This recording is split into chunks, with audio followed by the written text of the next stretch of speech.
Моє шанування, вітаємо глядачів ютуб-каналу Львів Медіа. До нашого ефіру доєднується Дмитро Снігирьов, військовий аналітик, голова громадської ініціативи «Права справа». Пане Дмитре, слава Україні! Дякую, що знайшли час. Героям слава, дякую за запрошення. На жаль, збільшується кількість загиблих і травмованих внаслідок атаки Російської Федерації по Україні. Зокрема, і в Києві знову зросла кількість постраждалих. Наразі відомо про 96 поранених, серед них 3 дітей. Зокрема, на території дитячої лікарні «Охматдит» загинуло 2 людей, ще 10 постраждало. Врятовано 4 людини, з них 3 дітей. Це інформація, яку станом на 16-ту годину повідомив міський голова Києва Кличко, але цифри, на жаль, не остаточні, тому що тривають пошуково-рятувальні роботи. Кажу, на жаль, тому що можуть ще бути загиблі і в інших містах України. Станом на 15:30 ДСНС повідомляла, що від ворожих обстрілів в Україні загинуло 31 людина, ще 125 поранених. Цифри не точні, тому що тривають пошуково-рятувальні роботи. Пане Дмитре, що ви думаєте стосовно цієї масовної атаки, яку завдав ворог 8.07.24 по Україні? Нагадаю, що були влучання і в житлові будинки, багатоквартирні будинки. Як за повідомлення ДСНС, понад 50 цивільних об'єктів зруйновано, серед них лікарня «Охматдит», а також під час повторної тривоги ще один медичний заклад, приватний пологовий будинок, також в столиці, попав під удар. Давайте говорити про те, що ця атака готувалася заздалегідь. Варто говорити і про те, що дата нанесення удару вибрана не випадково. Почнемо з цього. Йдеться про закордонні візити президента України, відповідно і Польщу, і має відбутися саміт НАТО. Оці дві основні події, де будуть вирішуватися подальші питання військово-технічної співпраці з нашою країною, розширений її характер, і відповідно нашій країні будуть дані політичні, головне військові гарантії подальшої підтримки нашої країни в моменті військової протидії військової агресії російських окупантів. Чому я говорю, що не випадково? Бо давайте подивимося і на інший візит.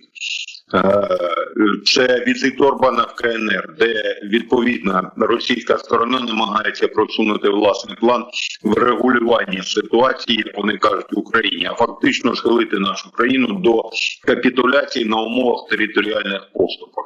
Не випадково під час візиту Орбана в Москву перше, про що почав говорити російський диктатор, це відповідно умови припинення війни. Так от, це територіальні поступки з боку нашої країни. Йдеться, на думку російського диктатора, про можливість виведення Сил оборони України з Донецької, Луганської, Запорізької і Херсонської, областей. І головне, це гарантія того, що Україна не буде в НАТО.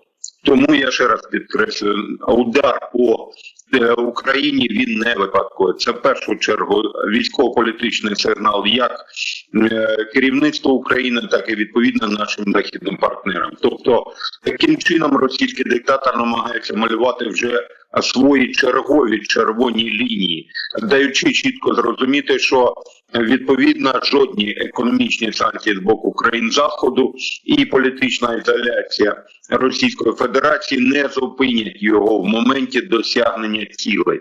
А досягнення цілей вже мною озвучення. Це відповідна втрата території нашої країни.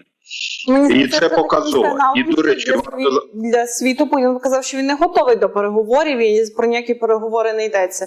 Ну і хто після такого з ним захоче сісти за якийсь стіл? А не мовиться про перемовини. Давайте говорити про те, що він не натякає на перемовини. Мовиться про відповідну капітуляцію України. А це, погодьтеся, зовсім різні речі. Навіть в баченні російського диктатора. Тобто він не збирається домовлятися, він диктує умови. І умови я озвучив. Територіальні поступки і не участь України в блоку НАТО. І відповідно, фактичне роззброєння української армії. Тому це помилкове твердження, коли думають, що Путін буде з кимось домовлятися. І чому я говорю про те, що це сигнал країнам Заходу? Тут достатньо згадати виступ російського диктатора 30 вересня 2022 року, під час якого він заявив про те, що на його переконання коврові бомбардування союзницької авіації німецьких міст Кельн, Дростен під час Другої світової війни не мали жодної військової мети.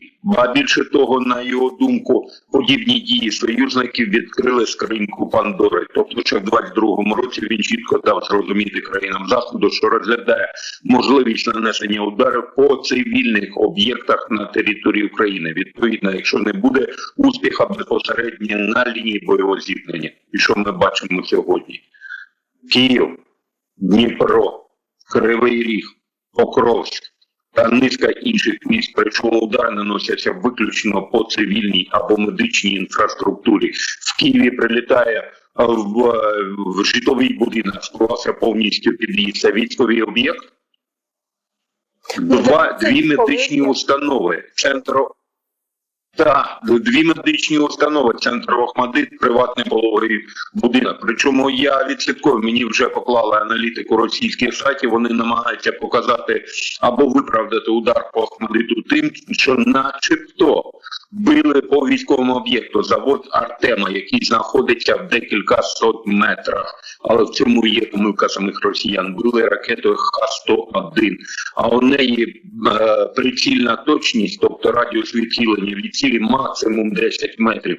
Якщо тупі росіяни намагаються пояснити всьому світові, що били по військовому об'єкту і самі ж говорять, що декілька сот метрів, то декілька сот метрів це може бути і 100, і 500, а навіть якщо 100 метрів. Відхилення цієї ракети, це високоточна ракета, максимум 10 метрів. Тобто били виключно по медичному центру, прекрасно розуміючи наслідки. Причому давайте говорити про те, що, і це ж не перший удар, на жаль, українська сторона, скажімо так, залишила без відповідної інформаційної оцінки попередні удари російської сторони по медичних закладах. Мовиться про перше використання Російською Федерацією ФАП-3000. 3000 – це загальна вага цієї авіабомби, 1500 кг вибухівки. Так от, 1500 кг вибухівки впали на медичний заклад, а саме міську лікарню в місті Липці, Харківська область. І українська сторона ані паразуст. Хоча удари по відповідно об'єктах, які не використовуються в військовій сфері, а в першу чергу медичні об'єкти, госпіталі, вони заборонені Женевською конвенцією, яка була, до речі, ратифікована самими москалями. Але, як бачимо, непокаране зло і відсутність реакції призвела до того, що почали бити по пологових будинках і відповідно дитячих медичних закладах. От цьому і трагедія цієї ситуації. А ми маємо наголошувати, що вбили виключно і цілеспрямовано. Мета, я вже сказав, залякати відповідно Захід, показати, що він не зупиниться не перед чим. І друге, посіяти паніку, хаос і недовіру до дій центральної влади серед широких верств українського населення. Пане Дмитре, якщо можна, ви вже згадали так про версію, яку подає Міністерство вбивства Російської Федерації, про те, що вони нібито цілилися в військовий об'єкт, якщо ми говоримо про Охмадити. Але раніше вони ще казали про те, що це уламки українського ПВО влучили саме в лікарню Охмадит, і вони тут ні до чого. Скажіть, чи ми можемо говорити, що ймовірно це таки можуть бути уламки, чи це все-таки пряме попадання ракети Х-101? Не пряме попадання, воно до Клинтона. Причому є відеопідтвердження, коли ракета входить відповідно в Охмадит, не про які уламки не мовиться. Але в чому ще злочин росіян полягає в тому, що Х-101, остання інформація, в неї модифікована бойова частина. Якщо раніше це було 400 кг, наразі 800. Тобто дві бойові частини. Додали ще одну бойову частину вагою 400 кг, але яка з вражаючими елементами. Тобто під час вибуху зона ураження збільшується за рахунок відповідно там кубічних таких, знаєте, формату уражаючі елементи, які в першу чергу мають нанести ураження цивільному населенню. Тобто вони не просто били по Охмадіту, вони били модифікованої ракети з уражаючими елементами, прекрасно розуміючи, що в зоні ураження опиняться діти або відповідно медичний персонал. Це свідчення військового злочину. Це відповідно порушення норм і правил ведення війни. Українська сторона має чітко наполягати: Х-101 модифікована з 2 бойовими частинами, з відповідною уражаючою касетною частиною, тобто те, що і привело до чисельних фактів і загибелі, і травмування медичного персоналу, і відповідно людей, які перебували, і дітей, які перебували на лікуванні в цьому медичному закладі.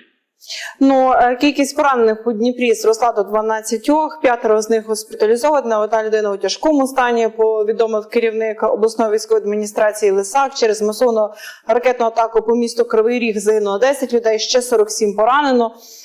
Тут ще цікаво, чим саме по Дніпропетровщині били, якими ракетами, тому що там російська сторона свої злочини виправдовує тим, що знищили штаб, як вони кажуть, прийняття рішень і місце, де збиралися українські безпілотники і дрони. Побачимо, що летіло саме на Дніпропетровщину. Ще, я думаю, слідчі найближчим часом дадуть цю інформацію. Так, давайте говорити про те, що по Покровську вдарили Х-22, її ще називають вбивцею авіаносців. Там бойова частина до 950 кг, практично тонна. Уявіть собі. Тому, відповідно, Покровську 3 загиблих, і там, чи кількість їх, на жаль, буде зростати, бо на жаль, епіцентр удару досить серйозний. Здається, що так спеціально вони обирали такі години часу пік, коли на вулицях якомога більша кількість людей, коли всі в офісах, в центрах знаходяться на робочому місці або в навчальних закладах, чи то прийшли медичні установи по відповідну лікарську допомогу. Пане Дмитре, я дякую вам, що знайшли час. Дякую за ваш професіоналізм. Саме про це, вибачте, буквально хвилина, саме про це йдеться. Удар був нанесений якраз в момент максимального перебування людей. Якщо ми подивимося, до цього удари наносилися в нічний період часу, а тепер ми бачимо те, що ми бачимо. Пане Дмитре, дякую, що знайшли час. Нагадаю, Дмитро Снігурьов, військовий аналітик, голова громадської ініціативи «Права справа», був у ефірі Львів Медіа. Ми висловлюємо співчуття всім, хто сьогодні втратив рідних або отримав поранення. І сподіваємося, що Російська Федерація буде притягнена за свої геноцидні дії проти українського народу до відповідного покарання. Пане Дмитре, дякую. Президент України Володимир Зеленський заявив, що Україна скликає термінове засідання Ради безпеки ООН через те, що Росія сьогодні вчинила ще один терористичний акт проти нашої держави. Нагадаю, конвертувати свою лють можна у донати. Підтримайте наших захисників та висловлюємо щирі співчуття всім тим, хто сьогодні постраждав від російської атаки.